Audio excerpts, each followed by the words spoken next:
with Elon Musk's acquisition of Twitter, the whole censorship, free speech debate has changed.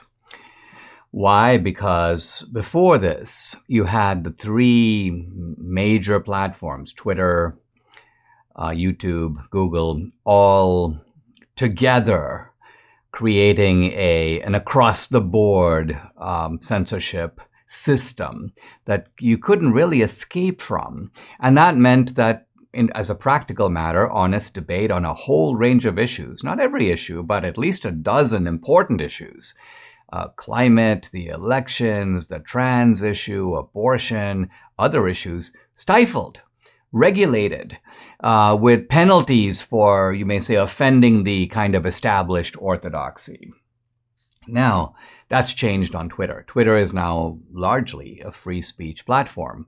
There's a lot more things to be done. Musk has to clean house. Happily, I think he's about to fire a quarter of the Twitter workforce, probably more to come. And he needs to remake Twitter in a free speech way, so that you've got a staff that is committed to Elon Musk's own vision of free speech. Now, the left is trying right away, this is a very predictable move, to throw him into a panic and to basically say free speech is extremely dangerous. Now, before we get to why it's dangerous, let's look at why free speech is good. There are really two reasons to have free speech. The first is we are speaking or language animals, you might say. We're the kind of animal that can think and speak. And we are social animals and we are political animals. This goes right back to, Aristotle, the ethics and the politics. And so it is part of our humanity to be able to speak our mind and speak what we think and speak what we feel. This is part of our essential dignity and our humanity. So free speech allows us to be us. When you control what people say, it's like controlling their movements, or it's like controlling their access to using their own money. You're stifling their personality. You're mutilating them as full human beings. The second reason for free speech is we have a democratic political system, a constitutional democracy in which debate is the mechanism for people to come to agreement or to clarify their disagreements. In a monarchy, you may not need free speech as much because the guys at the top, the one guy at the top makes all the decisions. Everybody else just obeys.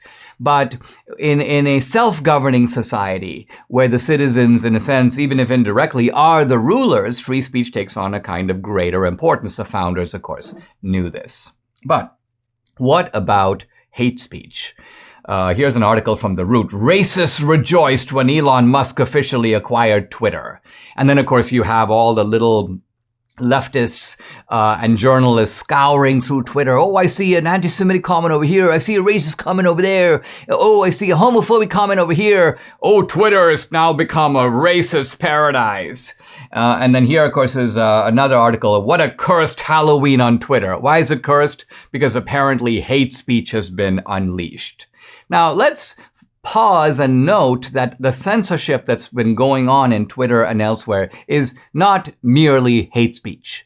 It is censorship of real discussion of when life begins. It's been censorship over what happened in the 2020 elections. It's censorship over are there such things as biological men and women? So all these issues have been suppressed, not merely hate speech. And the second point is that even though we're now told hate speech is everywhere on Twitter, I haven't seen it. Have you seen it? Most of us haven't seen it. Why? Because yes, if you go through a massive platform like Twitter, in which you have tens of millions of tweets, you're going to find isolated examples here or there, just as you'll find isolated examples of racism in any large and free society. But here's my point. So what? Bigots are human beings. Bigots have free speech. Who cares if there's some racist, anti-Semitic rubbish on Twitter?